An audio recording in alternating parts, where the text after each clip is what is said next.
Hello and welcome to the Winners Find a Way show. I am your host, Trent Clark. I'm with my good buddy, Christopher Salem. Chris, what's up, buddy? Hey, Trent, it's great to be here. Thanks for having me.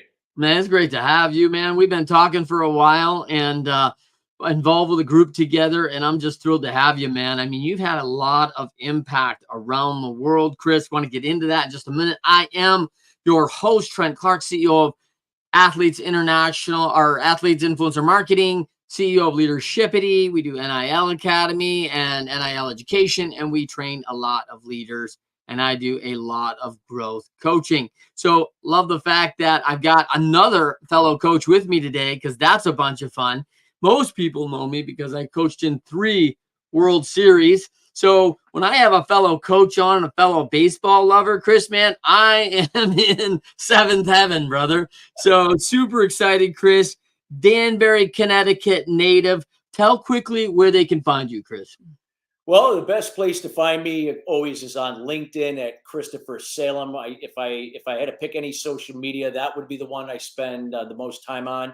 Or you could check out any of our websites at christophersalem.com or sustainablesuccess.net, either one, or my email at chris@christophersalem.com. Love it. All right.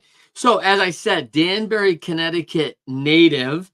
And now you come right out of this thing, coming out of high school hot, and you're like, hey, man, I am destined for one of the best college baseball programs in the country, Arizona State.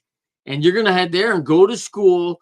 I think Danbury hosts one of the major Little League championships. Isn't that correct? There was something back in the day. I don't know if it's been recent. I think a lot of that now has been. I don't know if it's down in Georgetown, Georgetown, Delaware. Now I think it does a lot of those things because they have the facility down there to accommodate that.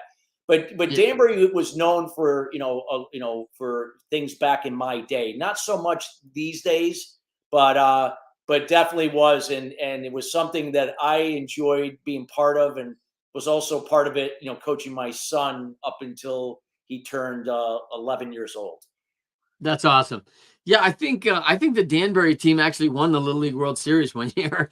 So Probably at some point. I know it wasn't with me during the time when I was in that age group at that time, but definitely. And it's we got it. We got a minor league team here, and does well. So yeah, that's great. So big baseball. I mean, a lot of people aren't thinking, hey, upper New York area, greater New York area. Not, everyone's not always thinking the Northeast is great baseball. Obviously, a lot of pro baseball up that way. So, it only comes to make sense that the kids are going to follow what the pros are doing. So there is a lot of good baseball. And then you head to the beautiful sunshine of Phoenix and say, hey, listen, man, I'm going to play some baseball at Arizona State. Man, back in that day, I was so let me tell you a funny story, Chris. I was in 7th grade going through my goals, and my teacher had asked, what are you going to be, when you're 30 years old? But one of the goals that I wrote down when I was in 7th grade was, the first question was, what are you going to do right after high school? And I said, I'd be playing baseball at Arizona State University. And man, because Barry Bonds is a great player there. They were always, Reggie Jackson, Bob oh yeah, Horner, yeah. yeah, there's a perennial powerhouse, and basically, if there was going to be a college World Series, Arizona State was going to be a part of it, and so I kind of knew it. Certainly wanted to be in the sunshine as a Michigan kid, and I could see myself playing in the sun every day. So that's what I saw for myself. Unfortunately, when I was a pretty good high school player, but Arizona State never called. I'll be honest, Chris. So like I didn't have to worry about that option because they didn't call.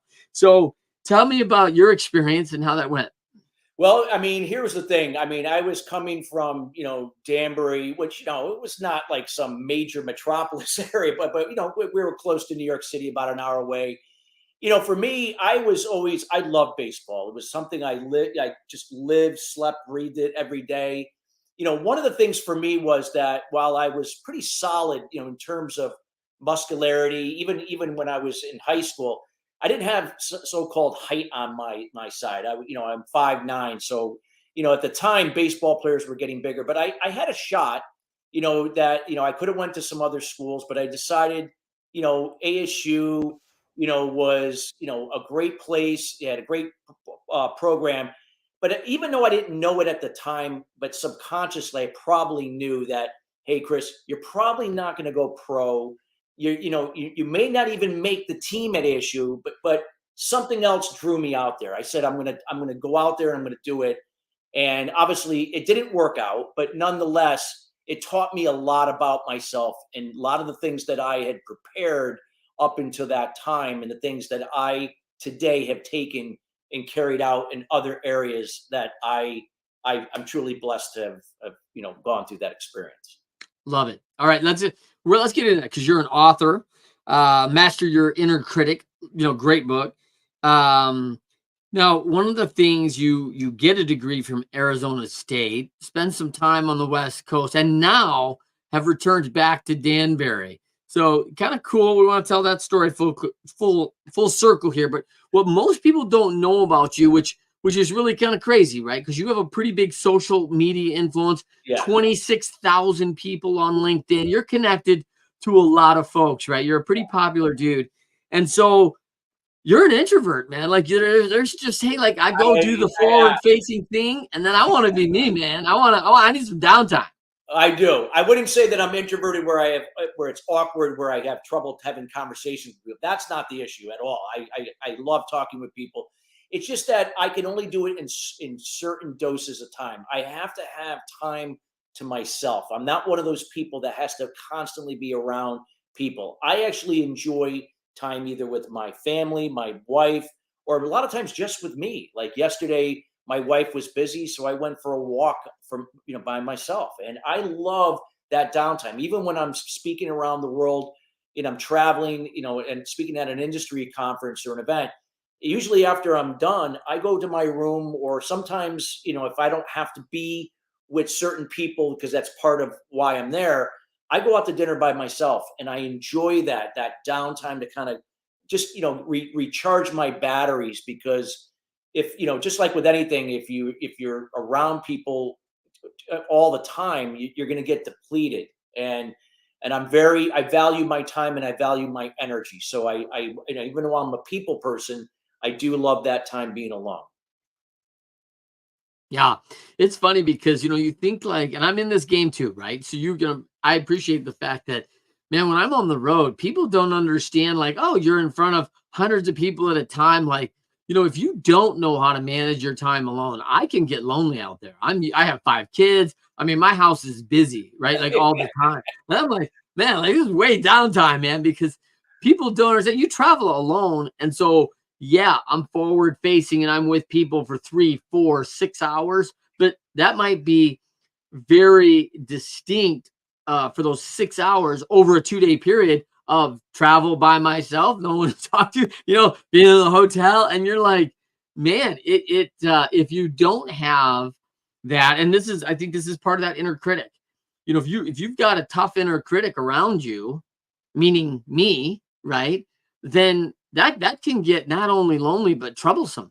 Yeah. And so I want to talk a little bit about that, but Yeah. let's come back to the winners find a way. Winners, when shown data that they are losing, find a way to win. I love to surround myself with people like this, Chris, who just get out there and find a way to win. And man, I love that quote from the 4 Disciplines of Execution book. And when I think about you now, I'm picturing you as a pretty young man, 18 years old. You're out across the country, no parents that gotta help out, and man, you don't make the team. I gotta pivot here. I gotta figure this Oh, let thing alone out. I lost my place to stay. I had to go join a fraternity. Yeah, there you go. Like, so what do you do? That's a pretty challenging moment.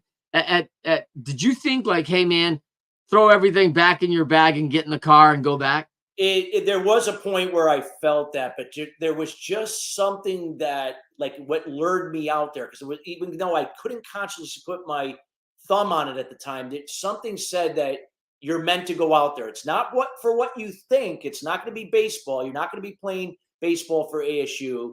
I ended up playing in other leagues, of course, but it was something that I was meant to go out there. I joined a fraternity. I got involved in other types of things with intramural sports out there, and that really it taught me a lot of things about myself and self leadership and leading by example. And those are the things that I attribute today that have allowed me to develop myself into a leader in all aspects of my life, and what I do today as a coach, a business executive coach, and acceleration strategist in the areas of leadership. Yeah, I love that. Yeah. Yeah, I mean, I think there's that moment where you start you get into these situations. One of the things that you talked about a couple of times is and maybe a little bit offline too is hey, these moments change and it's time to take a hard assessment, right? Of where are we at? What are my liabilities? What are my strengths? What do I really want? Because like you said, there's a lot bigger things out there than just, hey, a team, one team. You know, how many teams are there? There are hundreds of teams, right? You Lots of can teams. you can find another team. So walk us through a little bit of that hard assessment and what you're asking, not only yourself, but probably what you ask some of your clients to do sometimes too. Is that fair? Absolutely. So one of the things that I always find that you're never going to be everything for everyone. So it's not trying to fit in. It's trying to be really true to who you are. What is your personality? What are your strengths? What are your weaknesses? And that was a hard thing for me to really hone in on, because I was always looking for ways to improve what I wasn't good at. And then and I had to learn the hard way, but that I did learn that I'm never going to be good at everything. And even if I practice, I'm still never going to be good at everything. But if I can focus on what I'm really good at, now I can leverage that with other people where I can offset their weaknesses for what I'm good at. They can offset mine for what I'm not good at. And that is a recipe for a winning team. And so I've been a big proponent of that, really getting to know thyself, creating a psychologically safe environment, helping people to do the same, really understanding your role and duties in that with your team and vice versa with everybody else. And how can we now elevate our level of communication where it's assertive, not passive or aggressive, where we can be as specific, clear, and concise as possible. So there is very little to no room for assumption and speculation. So when that communication is really elevated and we understand our role and our duties, we can learn to complement one another to win versus depend upon each other to win. And I always find that even if you don't win the game, or you always learn, and it's those teams that learn from what didn't work, that they know they can adapt and make changes, that the next time they step up, they're going to win that next game. So those are the things that I learned and what I bring each and every day to my client base when I'm coaching them, whether it's an organization or an individual. I love it. I love it. And I think two big things I think in there that really hit home to me is that, the pro athletes really get the fact like I can do this better than you. I have this skill and I can do it better than most people in the world. And I'm gonna keep doing it until you stop me. Not, oh man, I don't do this one thing really good. So I'm gonna go spend the next 7 hours in the cages learning how to bunt because I hit 60 home runs last year and I don't bunt very well. Like, hey man, we're never gonna ask you to bunt. like stop practicing. It's a waste of 7 hours. And so it's being wise to that. And there's other team members that are great bunters that we need and do Absolutely. that, You right? never know where you got to step up to do that. That it's sometimes the teams that I feel that stick to the basics, like even the late great Kobe Bryant. I know it's another sport, basketball, but Yeah. you look at why he was one of the top basketball players to ever play the game was because he never got away from the basics. He would be out on the court at 3 o'clock in the morning in Los Angeles, shooting baskets around the perimeter, doing layups, doing free throws, things that you learn when you're in third grade when you start the game. He never got away from that, where some other Yeah. players felt they were too good for that. I'd hit 60 home runs. I don't have to bunt. Why do I Yeah. have to bunt? It's making sure that you never know. It's the people that know when to step up and have to do something that they normally don't do, but they're capable of doing and are prepared. Those are the ones. And it's never getting away from the basics or the foundation. I'm a big foundational guy, Yeah. and I'm very disciplined and consistent with it and believe in it wholeheartedly, That's what builds a sustainable winning team long term when they dedicate and commit to their foundation. Yeah, I think it's interesting. I talked to another former athlete that was on the show, and he freaked out because he hates the "don't sweat the small stuff" story. Right? He's like, "It's Oh, all I remember. small stuff. I You don't still have watch all that that little little book. crap." I You know, still like, got that little book. Yeah. yeah, yeah. I think a lot of us have it, and there's a real point there, right? Like we're spending a lot of reps on some things that may not matter, but in the same breath, you as a manager, man, the little things matter, right? And one of the things that let's talk about this from the athletic world, skill sets that we learn to the real world. I want to pivot to that a little bit because one of the things that I find that we were so good at in sports, right? We're so good at failing, adjusting, watching the tapes. We're really good at reviewing the tapes because the tapes don't lie, right? The video doesn't lie. Oh, man, I was right there, coach. I really had a great lead off and a great jump. And then you look on the video going, it's not really a great jump. And my lead off's about 4 feet short. And you're like, yeah, maybe not great. And so it doesn't lie. And I think like that's the one thing I've seen in my corporate work, organizational work outside of sports is that a lot of organizations do not review the tapes. They don't seem to want to jump into the losses and go, hey, we've just applied on 5 RFPs and have got any, should we be looking at what happened? Like, no, we got 3 more coming up and we just got to put our head down and get them done. I'm like, whoa, we lost on the last 5. Maybe we should learn what we didn't get right. Like, Exactly. what do It's you you see got in you that, got you Chris? got to get to the root cause of what's not working and where can we adapt to what is, not what we think it should be. It's a mindset shift that I think a lot of times that's the foundation that a lot of organizations don't want to address. They don't feel it's important. So they're constantly reacting and managing the problem and not getting to the root cause of what's causing it to make it better and adapt to then turn it around to where it's working in their favor. It's just a lack of commitment to that process. Do you think you and I have a different set of maybe different mindset on this? Because I know people get, especially now, people freak out that a lot of baseball players are unsuccessful 3 out of 4 times, right? Like and by the way, you still make $6 million a year now to do that at that level, Yeah, right? exactly. And so, Yeah. but I mean, I can't even fathom, and you can appreciate that, a top major leaguer walking in after a pitcher strikes out the side in the first inning, and the 3 people go, man, he's he's really good. I think I'm done here. Like, I'm not going back up. Like, no, no, no. We have 9 innings. You're gonna get like 3 more chances, Yeah, right? Like, exactly. and we have this set that like in the organization corporate world, it's man, there was a failure. We shouldn't try again. Like we went out that one time and we tried it and it didn't work. And like, yeah, right, it didn't work. Like, what do you got to do different? Like, doesn't mean it's not gonna work the next time. It doesn't mean that it's the failure's final. What do you see in that? Do you think we have a different mindset because of the baseball thing? No, I agree. I think like I said, anytime there's challenges and obstacles, and even in case what you're talking about in baseball, it's a slump.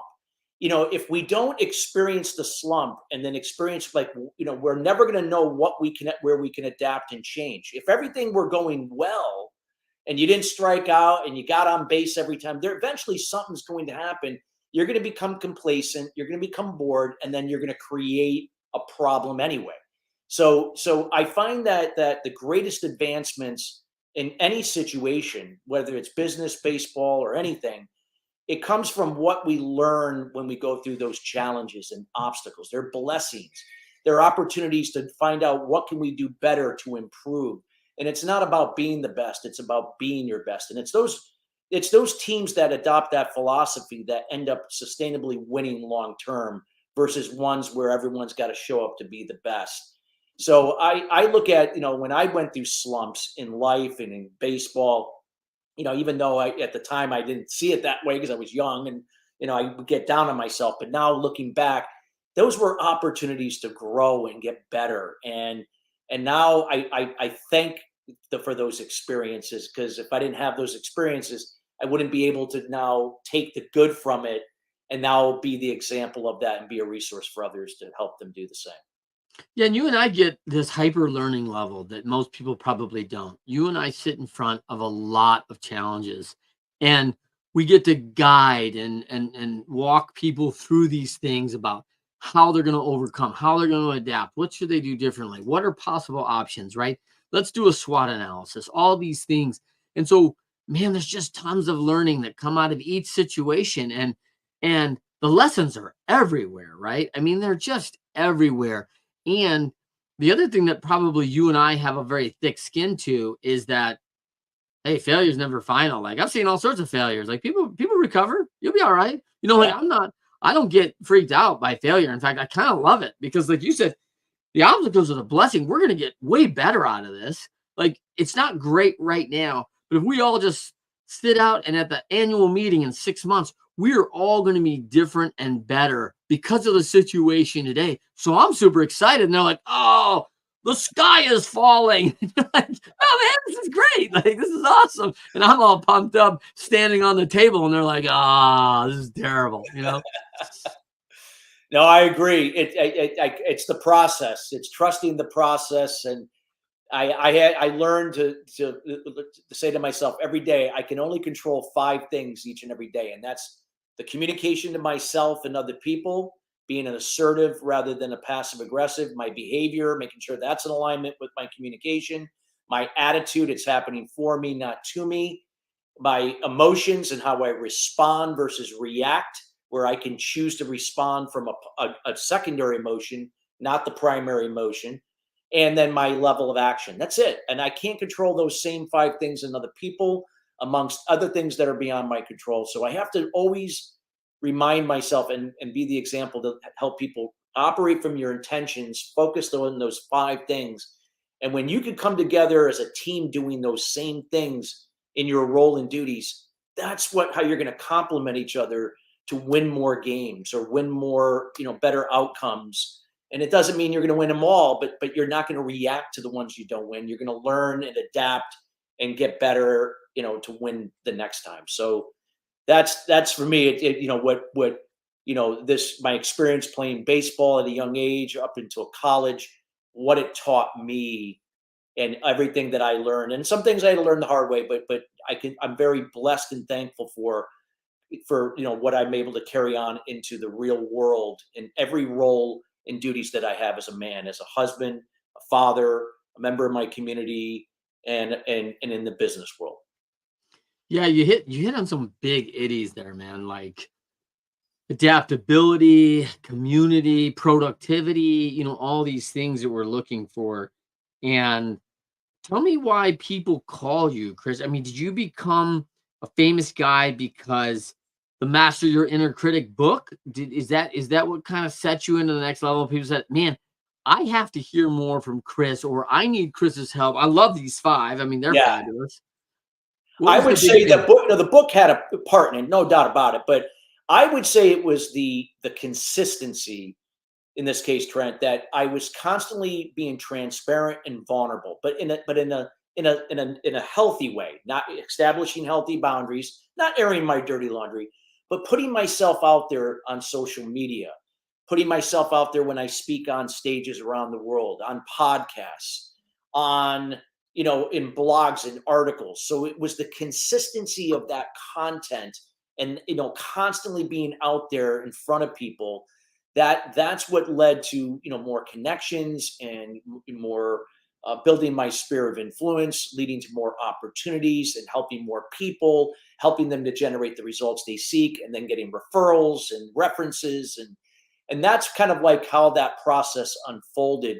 So it was a series of things, but I would say it was the consistency of being operating from my values of transparency, honesty, and integrity that allowed me to be out there and then help as many people as I can to help themselves. And that includes businesses. Let's talk about the finish here. I know we got a little short time together. I wish we had some But more, but we got a few minutes. I was able to buy some time, so we're good. okay, good. Okay. So one of the things that want to dive in a little bit more to intentions from expectations, something big in Master Your Inner Critic.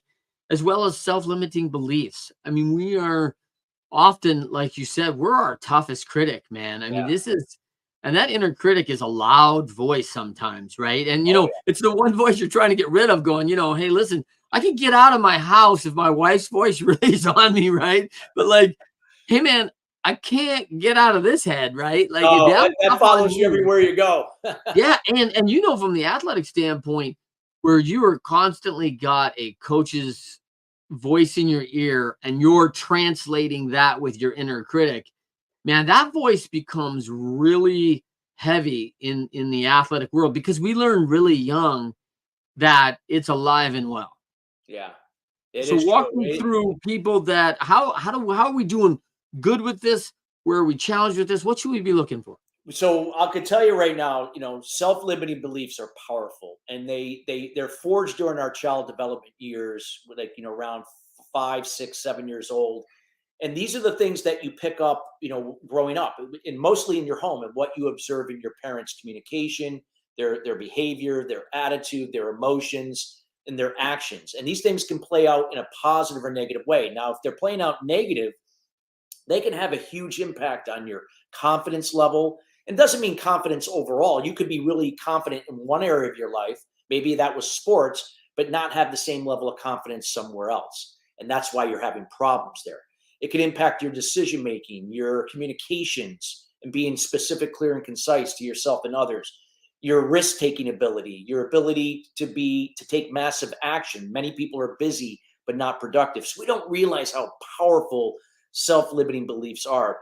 But at the same token, they can also be blessings if you're knowing how to now use them, to now let them go, to get to the root cause of them, and through a daily routine, which I don't know if we'll have time to go through it all, how to release them. And then it's almost like you're rewiring your brain to think in a different way. And those are the things that I did, because I had my self-limiting beliefs growing up. The biggest one was the need for validation from others, Mhm. because I didn't get it growing up from my father. My father wasn't there for my ball games. He wasn't there to tell me, son, I'm really proud of you. And as a boy, every boy longs for that from their father. And when you didn't get that, what do? You seek it out in other people. And then I wondered why I became a passive aggressive in terms of my communication, because I also had the side of perfection, which I got from my mother. It was never good enough, or if you didn't do it good enough, she would do it for you. So I was enabled up until the point I went to college. I was a codependent by that time, a heavily codependent. I Mm. had to reprogram. I had to release all of that, to reprogram myself to think in a different way, to learn how to become more interdependent.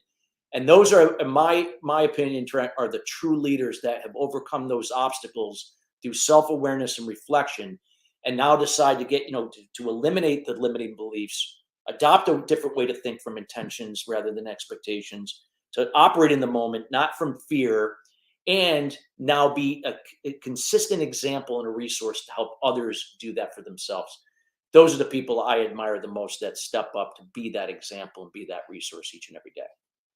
Yeah, I think it's a great visual of we do need reprogramming, right? I mean, just like Commodore 64, I'm sure there's some great software written for that program, but we're running now on Microsoft, Windows 11, right? It's a new day, and that software, while great back then, isn't going to function very well in today's environment. So, especially when we get bad software in and we kind of build that up along the way. Let's go into that daily routine and like, hey, there's some change that needs to be made, and it's going to be made by the daily habits. Is that fair? Yep. Yeah. So let's get into that. How would you tell someone, work with them on that level? Like, hey, we're gonna have to make some change, and let's get into that. Well, the thing is that, telling somebody what to do, how, when, or why to do it is never going to be the answer long term. There's a time to be directive, of course. Depends on the situation and what kind of business it is. It's like if you're a fireman and you're chief of fire of your fire department, and there's a fire behind that door. Okay, you're going to tell people you don't go open that door because you're going to get killed. That type of thing. But it's learning how to share versus tell. Learning how to ask questions to put people on the offense, and to disguise, what you're trying to get across to them, to create impact in those questions, allowing them now to decide what that means to him or her. I find that when you're able to put people on the offense, they're more likely to have those aha moments to now see things for not for what they think it should be, but for what is, and knowing what is best that they can do for themselves and for the team doesn't always mean they have to agree upon it, but knowing that they're going to do what's best for the team. So it's how we communicate and use the share versus tell approach and empowering people to be part of that, to make their decisions and to buy in. And if they don't buy in, they don't buy in. And then, okay, maybe they're not going to be on the team. They're going to move on and go somewhere else. That happens all the time. And so with that being said, I find that when you create that psychologically safe space and environment and elevate that level of communication to listen, to relate, and understand before responding, putting people on the offense rather than the defense, you're more likely to get more people on board and doing what they got to do to carry their weight to make it work. Yeah, I think that's critical. I mean, as you talk about that, we've often said, I can't want it for you, right? So finding out where their offense lies, as opposed to say, hey, this is the offense we're going to run, whether you think it's good or not, man, that's had a lot of troubles along the way for sure. So I love that. Let's finish with a little bit of the athletic skills. You learned a bunch of things along the way, learning as a kid. How do you both use those in your world now as a coach, but also where do you think those skills really transfer in real world career day skills? Well, I mean, here's the thing. Again, I was not considered tall for baseball. Even going into high school, even though we're kids my size, of course, but there were other kids that were getting a lot bigger than me size wise. So I had to adapt to my physical limitations. In this case, I played third base, and a third base is a hard position. People don't realize, you get a lot of line drives your way, and and balls that are hard to catch, both on the ground or in the air. And you have to condition yourself to sacrifice your body to stop the ball. And one of the things I learned at a young age was to be disciplined, that I had to learn not to be afraid of the ball, not to be afraid that if I made an error, just step back up and figure out what could I do better now so that ball didn't get by me the next time. So I took a lot of shots to the chest and, in my face and shoulders, arms, bruises, you name it. But it was through the discipline and being consistent with that I took that into the next phase of my life. When I worked for others, when I started my own business and operated other businesses, now being what I do now as an executive coach, a leadership coach, and business acceleration. I've applied those principles of discipline and consistency through my daily routine to develop myself personally, committing to things to develop myself professionally. And that consistency is what really connects with other people, because people trust others, that they see that you're doing things that are serving you to then serve others. And that, I look back, and if I didn't have that experience with growing up and having my high school coach hitting line drives on a basketball gym floor during the winter, during the off season, I may have not been utilizing these skills that I have today to help business leaders rise above challenges and obstacles, to see them as opportunities. I maybe not would have been in doing what I'm doing. Yeah, that's awesome. I don't know if everyone understands the second hop on a gym floor is a little different than the grass, yeah, right? It's a lot different. yeah, there's a goes a little lot quicker. yeah, cup check is what I think right there about that second hop on a gym floor, right? It's yeah, so great memories, man. You bringing back, Chris. I really appreciate that, man. So good to have you on today, Chris. Tell them again where they can find you. So the best place to find me, two websites, ChristopherSalem.com. That's more for my keynote speaking, as well as for business leadership and leadership training. There's also sustainablesuccess.net. That is for when we help businesses in terms of increasing revenue, net profit margin, and scaling their businesses. You can find more information there. Or simply Chris@ChristopherSalem.com. That's my email. I'd love to connect. I love to help people and get to know who you are, and vice versa. Yeah, for me, great show on the Winners Find a Way show. Thank you to Chris. Go out and grab his book, Master Your Inner Critic. I love it. And then just to recap, I mean, challenges are out there. When they hit hard assessment, very important. Taking that in, understanding your self-limiting beliefs, so important that hey, this inner critic is here, and knowing that, getting back to your intentions from your expectations, so important. And then, of course, those five really key elements, right, that we get to control every day.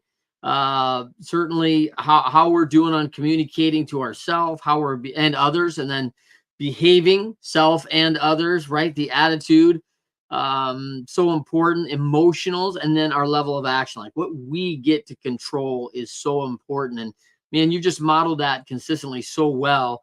And then, of course, obstacles are the blessing. Never to be forgotten that it does feel hard going through these things, but there are reasons, there are places this is put in motion. And sometimes we just need to get that lesson. And I think it's such a blessing. And I don't know how many people have looked back on that in hindsight going, man, I'm so glad that happened. I can appreciate. I can look back at all those trials and tribulations, and I'm very grateful for each and every one of them, and what you be to become and do that leads to different and better results long term. Yeah, so good. So for everybody, thank you for joining us on the Winners Find a Way show. Thank you to Chris. We are on every Friday, 12:30 p.m. Eastern, 9:30 a.m. Pacific. Leadership, Leadership at a YouTube channel, LinkedIn Live, Facebook Live. Do look for us there. Podcast goes global every Friday with a show you can find on your favorite network, Apple, Spotify, iHeart, all of them. Check us out. And until next time, we will see you then.